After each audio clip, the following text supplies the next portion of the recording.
হাজালে মজলি আসসালামু আলাইকুম ভাইরা। সূরা তাগাবুন আয়াত নম্বর 6 আয়াতের ভিতরে আল্লাহ তাআলা বললেন আল্লাহ ও মুখাপেক্ষী প্রশংসিত। দেখেন ভাইরা, আল্লাহ তাআলার পরিচয় আল্লাহ তাআলা সূরা ইখলাসের ভিতরে দিয়ে দিয়েছে যে আল্লাহ তাআলা এক, আল্লাহ তাআলা অমুখাপেক্ষী। আল্লাহ তাআলা কাউকে জন্ম দেয় না, আল্লাহ তাআলাও কেউ জন্ম দেয় না, আল্লাহ তাআলা সমতুল্য কেউ নাই। এই যে ছোট্ট একটি সূরার ঘটনা, এটা আপনারা সবাই জানেন।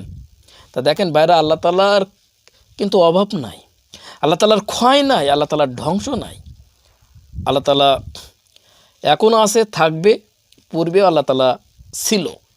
কিন্তু আপনি যদি মনে করেন যে মৃত্যুর পরে যা একটা হয়ে যাবে, এই যে ভুল ব্যাখ্যা, ভুল ধারণা আপনার ভিতরে আছে, এটাকে আপনি পরিষ্কার রাখুন, পরিষ্কার করে ফেলুন। তাহলে কিন্তু আপনার ভিতরে জজবা ইমানি শক্তি আসবে, আল্লাহ তাআলার প্রতি বিশ্বাস স্থাপন আসবে।